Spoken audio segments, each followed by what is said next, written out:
Continuamos entonces, estábamos hablando de los lápices, que utilizábamos papeles blancos de preferencia, gomas de borrar, igual siempre son recomendables las más suaves. Luego están los lápices Comte y Sanguina, que son de colores medio ocres, ¿no es cierto? Tierras.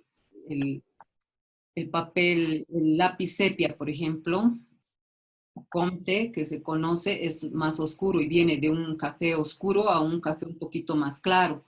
En el caso del lápiz sanguina, el color es más rojizo, ¿no? Un tono rojo tiene el sanguina, que también utilizamos mucho para dibujar, pero también hay los blancos, ¿no? Los lápices en tonos blancos.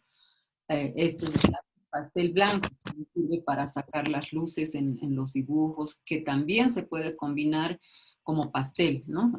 Para como usarlos como pastel, cualquiera de estos lápices, que su calidad es muy similar al pastel, excepto tal vez porque son un poquito más duros para venir así en las barras, en forma de lápiz. Pero, por ejemplo, el nombre de lápiz con T, que muchas veces hemos escuchado y es similar al sepia, un poco más oscuro, viene de un artista, ¿no? Nicolás Jacques Conté se llamaba este artista, que fue pintor, y además él fue el que inventa este tipo de lápiz para sus trabajos, ¿no? Y de ahí le bautizaron al lápiz con el nombre de lápiz con T, por el apellido de este artista. Ya, artista francés. Después está entrando Debra y no sé qué pasa, tarda en ingresar. En cuanto a, hay lápices que son compuestos, que tienen la mina de carbón mezclada con un aglutinante que le va a dar mayor dureza, y estos compuestos pueden ser, hemos dicho, de duros, medios y blandos, igualito que los pasteles, como hemos visto en el videíto. Hay duros, hay medios y hay blandos. Y fácilmente se puede combinar con otros tipos de lápices similares, y se puede obtener diferentes sensaciones en el dibujo, tanto de luminosidad como también en la mezcla con pasteles o con las ceras, como les he dicho, ¿no? Que vamos a hacer alguna práctica más adelante. La sanguina, que les decía que es de tono más rojizo, muchas veces se considera una variante de los pasteles. También muchas veces viene en barritas, sí, parecidas al pastel, la sanguina, viene así en barritas, o también en la forma de lápices que les había dicho. Lo que va a diferenciarle del pastel es que, bueno, simplemente tal vez un poquito más duros siempre son, ¿no? Pero el color prácticamente es el mismo. Y vienen la sanguina derivada del óxido de hierro, con eso la preparan. Y es por eso ese tono sanguina que hace referencia a la sangre. Al óxido de hierro se lo conoce también como hematites, y por ello que es como el color de la sangre, digamos, ¿no? La sanguina. La variedad de matices de esta piedra roja va del escarlata al carmesí, del rojo ácido al castaño o a un tono cercano al rojo ciruela que conocemos. Las características de la sanguina, todo similar al carboncillo, por eso se lo utiliza mucho para dibujar también, ¿no es cierto? Se hacen dibujos solo con sanguina, o se pueden combinar con el lápiz sepia y quedan hermosos dibujos, o inclusive con el carboncillo combinado a la sanguina, igual nos va a dar efectos muy lindos. Mucha calidad en el dibujo, mucha calidez además y suavidad, porque va a aportar esta sanguina esas tonalidades que tiene muy lindas, esencialmente en los estudios de dibujo, que se puede utilizar mucho, porque va a proporcionar una gran variedad de matices a todo lo que sea a las carnaciones de la piel. Además, se puede conseguir efectos para crear una imagen con todos los colores que necesitemos, y además se puede hacer incluido las sepias o incluido el carboncillo, se pueden hacer hermosos retratos o figura en base a esos tres tonos, y nos va a dar unas gradaciones también muy lindas entre esas tres tonalidades de sepia, sanguinas o carboncillo. El difuminado de las sanguinas, igualmente, ya sea con los difuminos que conocemos, de diferentes grosores, o con el dedo, ya habíamos dicho, ¿no? Las manos nos resultan muchas veces las mejores herramientas para conseguir difuminados. Han debido ver ustedes algunos autorretratos, por ejemplo, de Leonardo da Vinci, que se han hecho justamente con ayuda de las sanguinas y los carboncillos. Y hasta hoy en día se conservan estos autorretratos, ¿no? En Turín, los originales. Luego, dentro de lo que es esta área de las barras secas, están los lápices de color también. Hay artistas a los que les fascina el uso de los lápices de color, que les da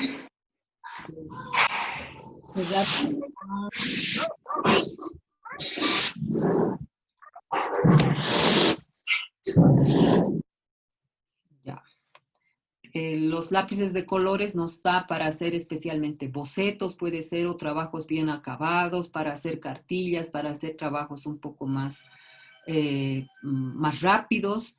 Nos ayudan mucho los lápices de color. Igualmente los lápices muchas veces hay más duros, ya sabemos que le han puesto mucho aglutinante, que pintan con menor intensidad, y otros que son más suavitos y nos dan mayor intensidad al apretar sobre el papel, sobre el soporte, y eso siempre va a depender de cuánta cantidad de aglutinante les han puesto.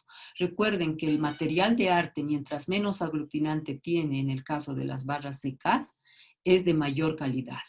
¿Por qué? Porque su pigmento es más intenso. Ya esa es la clave, digamos, en las barras secas. Pigmento más intenso si tiene menor aglutinante. Es más ordinario si le han puesto más aglutinante y menos, eso significa que tiene también menos cantidad de pigmento. Los lápices de colores se fabrican también, eso es importante conocer, de la misma forma que se fabrican los lápices de grafito, excepto que las minas no se calientan en horno porque se quemarían los pigmentos. En cambio, las barras de grafito son calentadas en el horno, que no va a alterar su color porque son negras. En cambio, en las barras de los colores ya no se hornean, porque si no se quemarían los pigmentos, los colores. Entonces, esta nomás es la diferencia con los lápices de color. Las barras de pigmento, además, son sumergidas en cera, estas barritas, antes de que sean colocadas dentro de las barras de madera que conocemos en los lápices, se las mete en cera derretida para que tengan esas propiedades específicas para dibujar, ¿no? Entonces, ustedes se habrán dado cuenta muchas veces que es, si alguna vez se nos rompe el lápiz, la madera, y sacan esa mina, han debido ver que tiene un recubrimiento así, una fina película de cera, estos lápices, ¿ya? Y eso mismo le va a dar una consistencia apropiada para poder hacer las líneas y todo lo que necesitamos con los lápices de color. ¿Cuál es la composición básica de estos lápices de color? El pigmento, el relleno, que aparte del pigmento va a ser tiza, talco o caolín. Ya cualquiera de esas tres sustancias puede contener el lápiz como material de carga, ¿no es cierto? Para que no sea solo pigmento, entonces le aumentan un poco más de estas sustancias. Y el aglutinante, que puede ser alguna goma de celulosa generalmente. También debemos conocer que estos lápices de colores pueden ser muy sensibles a la naturaleza de la superficie del soporte. El papel que está prensado en frío va a aportar diferentes cualidades al papel que es más suave. Y el papel blanco, que está bien compactado, podríamos decir, bien aprestado, bien realizado, con trapos, generalmente nuestros papeles más naturales, son los mejores soportes que van a dar mejor permanencia y detalle al trabajo con lápices de dibujo. Ya diferente hacerlo en una cartulina cualquiera que hacerlo en un papel más natural, va a marcar la diferencia también en el resultado del trabajo de los lápices de color. Bien, hasta ahí sería esta parte de barras secas. ¿Hay alguna pregunta al respecto? Tenemos todavía un tiempito de, vamos a ver cuánto tenemos, de unos 15 minutos más para poder entrar a por lo menos la parte introductoria del tema siguiente, que es la encáustica. ¿Hasta aquí alguna pregunta?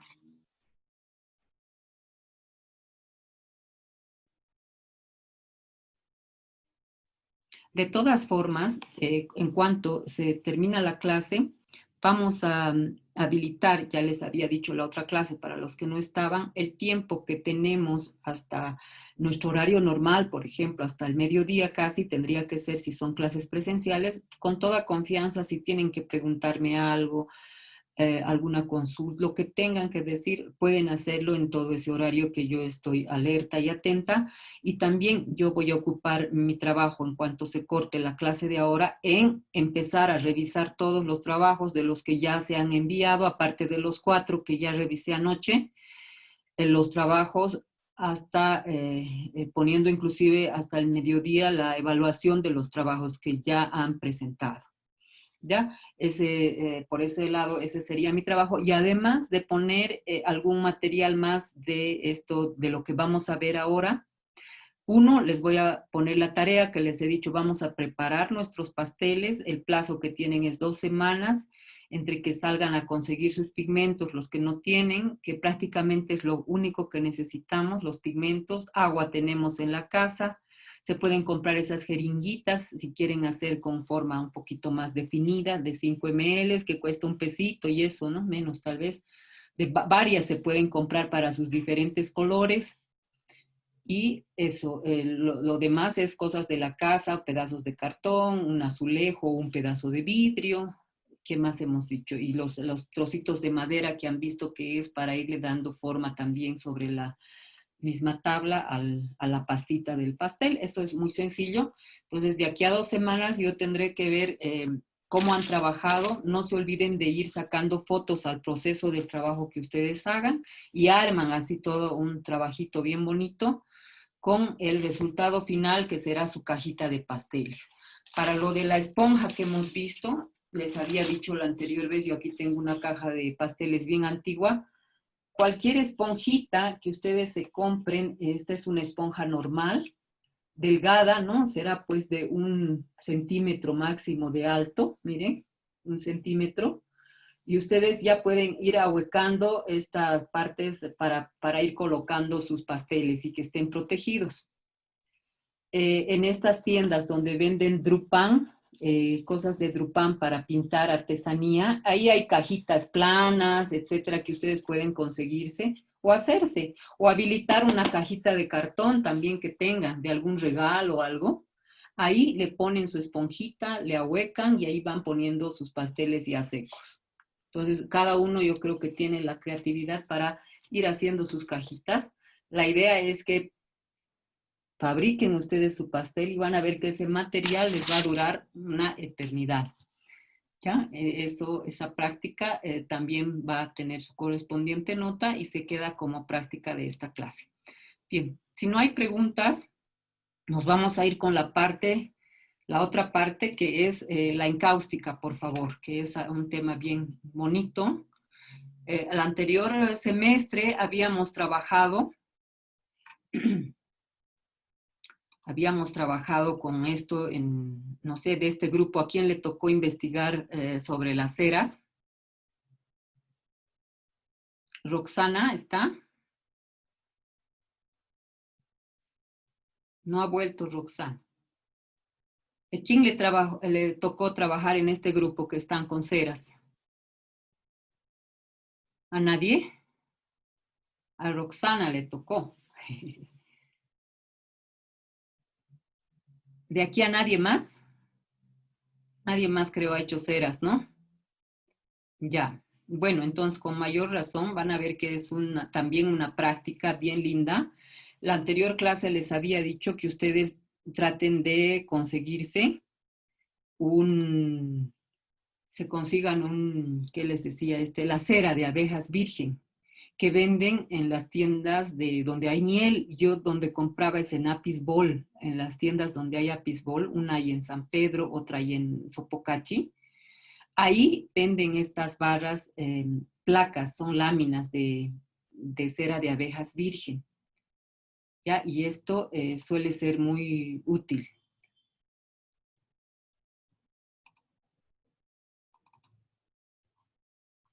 Eso básicamente se van a conseguir. Los mismos pigmentos que se consigan para hacer pastel, les va a servir para preparar su encáustica, sus trabajos de encáustica.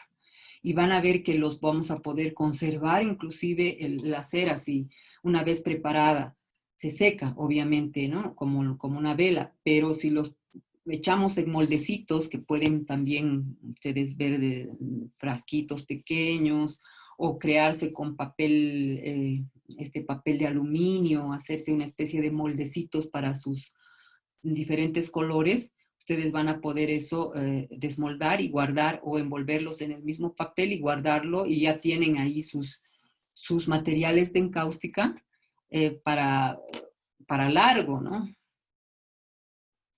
Esta técnica de la encáustica utiliza, como les digo, de base materia prima la cera virgen de abejas. Y esto a la vez funciona como el aglutinante de los pigmentos. Y una parte fundamental es que es una técnica de fuego, como se llamaba antiguamente. ¿Por qué? Porque interviene calor como elemento para el trabajo. O sea, es una técnica que se trabaja en calor generalmente. Se puede trabajar en frío, pero la intensidad del color varía, ¿no? El trabajo queda más como un trabajo a crayón cuando se hace en frío que como un trabajo a la encáustica propiamente porque se utiliza el calor como medio indispensable para fundir colores, para derretir el color y para conseguir toda la intensidad del pigmento. Es muy cubriente, como vamos a ver. ¿Qué significa la palabra encáustica? A ver, ¿alguien se ha preguntado alguna vez? ¿Alguien ha buscado qué significa esto? Viene del griego encáusticos, y justamente el significado es grabar a fuego, porque interviene el calor. Grabar a fuego, de ahí deriva su nombre. Esta técnica viene desde el siglo V antes de Cristo, es muy antigua, ya desarrollada en el arte griego, el siglo VI antes de Cristo, siendo muy utilizada tanto en pintura como en escultura y en arquitectura. Se cree que al inicio de esta técnica derivaría de la pintura de los barcos a los que se les aplicaba cera para impermeabilizarlos, para que no entre el agua, agregándoles color en épocas de guerra. Ya utilizaban esto para pintar sus barcos, a manera de impermeabilizante además. El tratado más antiguo que se conoce de esta técnica es de Plinio el Viejo, y fue utilizado ya como método por Apolodoro, Pausias, Apeles, ¿no? Son griegos de ese tiempo, que eran artistas, pero también por Vitruvio. Han debido escuchar ese nombre, que era un arquitecto e ingeniero, Vitruvio, quien aplicaba, extendiendo una capa de cera caliente sobre la pintura, y a continuación se pulía con trapos de lino. El pulido de la cera después del acabado de un trabajo, con trapos secos, trapitos gruesos secos sobre la superficie, nos da un brillo satinado al acabado de la obra maravilloso. Leonardo da Vinci, por ejemplo, encontró el tratado de Plinio y probó la fórmula, pero no le salió, ¿no? Los resultados no fueron los mismos. Se han encontrado retratos de las momias de una joven, ¿no? en esos tiempos, en Roma especialmente, que fueron cubiertos inclusive los sarcófagos con este tipo de pintura a la encáustica y que se conservan después de su limpieza con toda su viveza de colores con los que han sido pintados en esas épocas. También existen otros retratos de encáustica sobre madera, inclusive del periodo romano, también del periodo egipcio. Como vamos a ver más adelante. Son retratos que pintaban sobre sus momias, ¿no? Ya sea en madera u otros materiales, y les ponían ahí como la cara de sus momias, precisamente, ya el cuerpo ahí embalsamado, etcétera, pero ponían el retrato de la persona que había muerto ahí, pintado a la encáustica, sobre estas tablillas de madera. En Egipto se hizo lo mismo. Ya, y encontraron enterradas estas momias con estas tablillas de madera pintadas sobre su rostro. Les voy a mostrar algunas fotografías enseguida. También esto ocurrió en los siglos ya 1 y 2 después de Cristo inclusive, y son muy conocidos de ese tiempo también los murales de Pompeya. Y lo que nos dicen estos documentos es que son retratos situados sobre el rostro de los difuntos. En la mayor parte que encontraron son sobre estos difuntos, o sobre estas momias encontraron los retratos pintados. O sea, como una fotografía, ¿no? Que decía quién era el que había muerto. Después ya del siglo VII cae en desuso la técnica de la encáustica.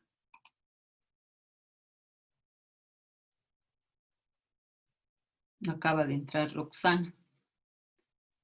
Y ya en los siglos XVIII, siglo XIX, resurge de nuevo, principalmente en Francia, en Alemania, resurge la técnica. Pero ya son muy escasos los trabajos de esa época. El pintor Delacroix, si han escuchado el nombre, y estamos ya en la época del 1798 al 1863, utiliza muchas de sus obras con colores que son diluidos previamente en cera.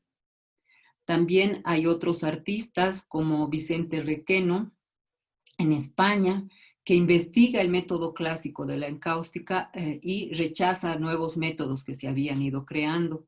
Trata de buscar la técnica más antigua, de acuerdo a los materiales con los que se contaba en la época, y basándose solamente en la interpretación de textos clásicos, empieza a propagar el empleo de la encáustica nuevamente.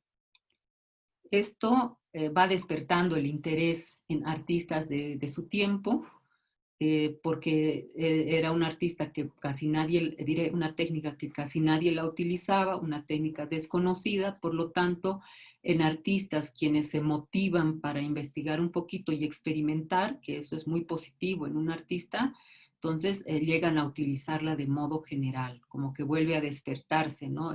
La moda, podríamos decir, por el uso de la encáustica en ese tiempo. En la actualidad, muchos artistas utilizan la encáustica de forma más heterogénea, pero muchas veces ya no se atienen a la fórmula original, compuesta con cera de abejas y resina dámar. Hemos hablado de las resinas el anterior semestre. ¿Y esto para qué nos sirve la resina dámar? Para hacer la cera que sea un poquito más dura y resistente a los arañazos, etcétera, ¿no? A los daños que agresiones que pudieran tener externas al trabajo terminado. También se puede emplear la parafina, inclusive, o también algunos otros derivados del petróleo, como la carnauba, la candelia, ¿no? Que son resinas también, con el fin de que de endurecer un poquito la cera que vamos a trabajar. Al secado estamos hablando, ¿no? Obviamente son más compactas, más duras, pero cuando ya los aplicamos sobre el soporte, su dureza es mayor cuando tiene estas resinas. Sus efectos y sus propiedades físicas visuales, el abanico de colores que se puede crear con esta técnica es muy linda para aplicar en un estilo contemporáneo, y dejar de lado algunos otros métodos tradicionales como el óleo, la acuarela, ¿no? Se puede, yo ya les había dicho el anterior semestre, quien se quiera meter a investigar y a experimentar con la técnica a profundidad, puede conseguir obras maravillosas. El pintor más destacado de esta técnica estadounidense es Jasper Johns. Es muy, muy conocido. Él ha hecho obras de formato muy grande, inclusive a la cera. Y en España es José María Sicilia, es el artista que ha destacado por sus obras.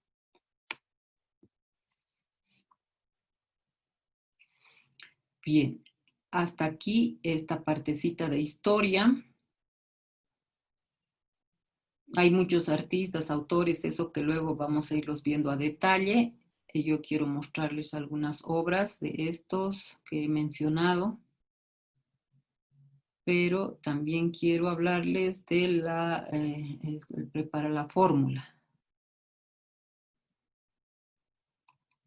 Vamos a, antes de que se nos acabe la clase, vamos a ver la diferencia que puede haber de esta técnica de la encáustica a la cera con otros procedimientos.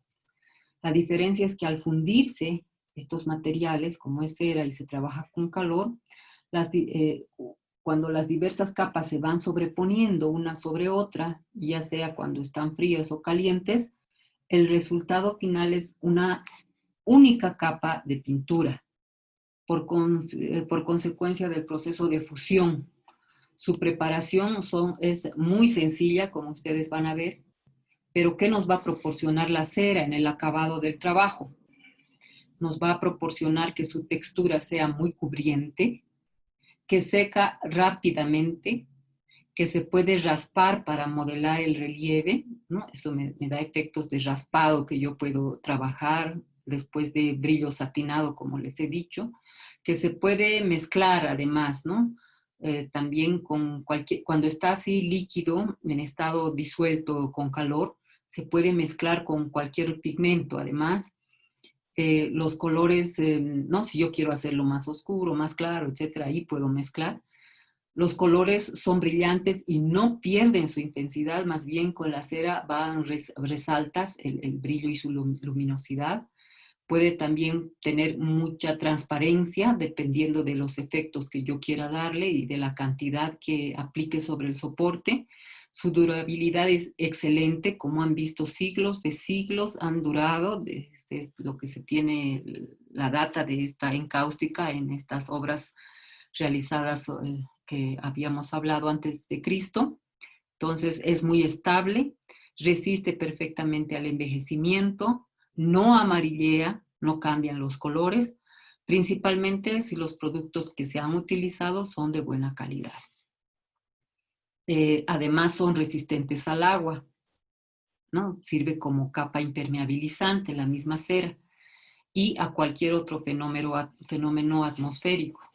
Por tanto, se va a transmitir esta estabilidad inclusive al elemento que es de soporte.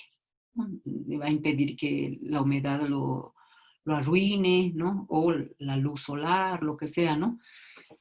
Lo único tal vez es que obviamente en lugares donde hay mucho calor puede ser que se pueda sufrir alguna alteración porque la cera reacciona con el calor, sabemos esto.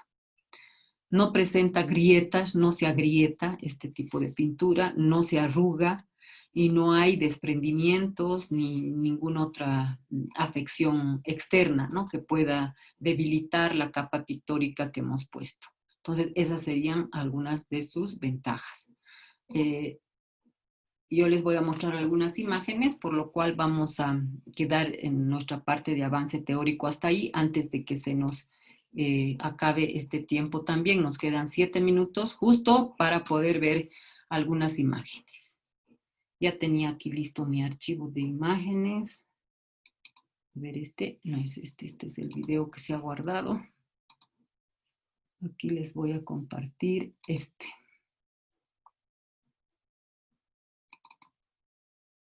Ya. Aquí vamos a ver entonces.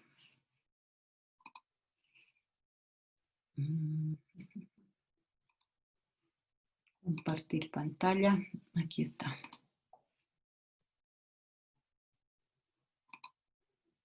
Bien, aquí estamos viendo. ¿Están viendo, no? Ahí va.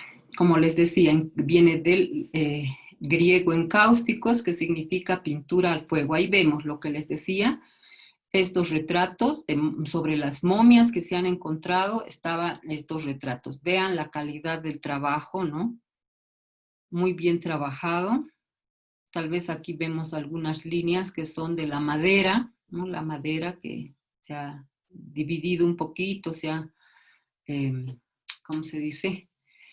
Por la humedad del años, ¿no? Siglos que estaba en las tumbas, entonces esa humedad ha hecho que se abra un poquito la madera, pero la pintura como tal de la cera está en perfectas condiciones. Eso es importante.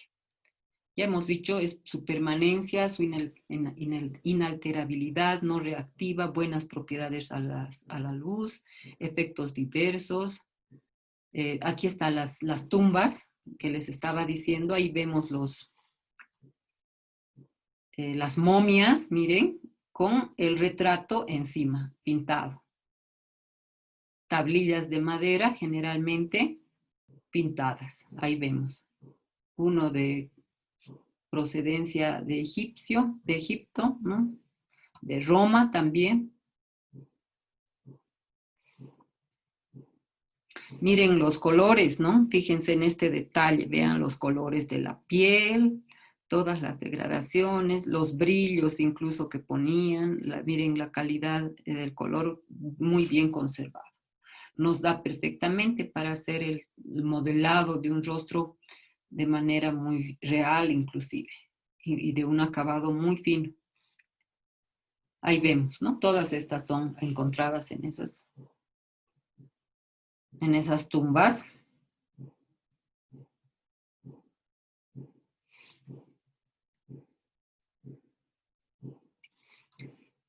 Desde los más finos, miren aquí la calidad de la piel, ¿no? Aquí, por ejemplo, hasta puedes denotar que este personaje que vemos ahorita, que les estoy mostrando, es más joven que todos estos, ¿no? Se logra notar inclusive en sus rasgos y en la finura del acabado de la piel, el brillo de la piel, muy bien conservado.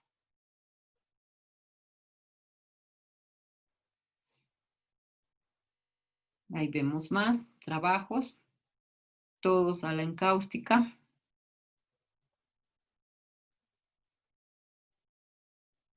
Esas son las posiciones en las que se han encontrado los sarcófagos o las momias. Ahí vemos algunos de Egipto. Todas estas cabezas pintadas con cera también.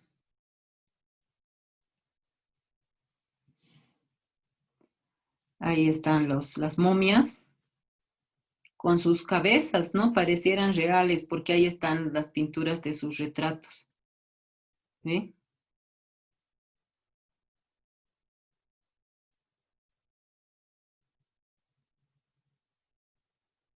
Generalmente sobre tablas de madera han hecho usado como soporte en ese tiempo.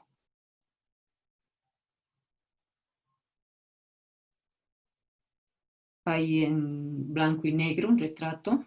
Ese sí tal vez está un poquito dañado. Ahí vemos otro.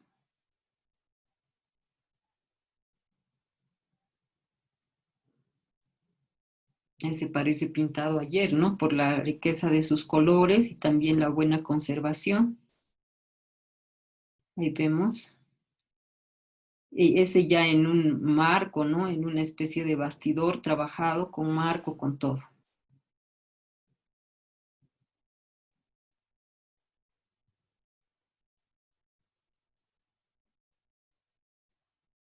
Ahí vemos a detalle el trabajo. Seguramente ellos tenían algunos instrumentos específicos para poder trabajar a detalle en estos rostros que estamos viendo y por eso también si se fijan hay una especie de textura que queda, ¿no es cierto? Como si fuera de un pequeño pincelito con el que han ido aplicando el color parte a parte en todo el rostro, ¿ves? Se nota esa textura que a lo lejos no se nota, pero a detalle viendo es de los instrumentos con los cuales iban poniendo la cera. No hay textura de un pincel como tal, pero seguramente ellos creaban su propia herramienta para poder trabajar con esta técnica. Ahí vemos, ¿no?, algunos de los pocillos de ese tiempo donde quedan lo que mezclaban sus colores, sus recipientes de colores de la encáustica preparados. Ahí vemos a detalle la frente, el trabajo de la frente y el matiz de tonos, ¿no es cierto? Vean, no es un tono parejo, sino es la parte de más luz en el centro, ¿no?, y los colores hacia los lados. El detalle del ojo, fíjense, bien texturado, cosa que no se ve de lejos,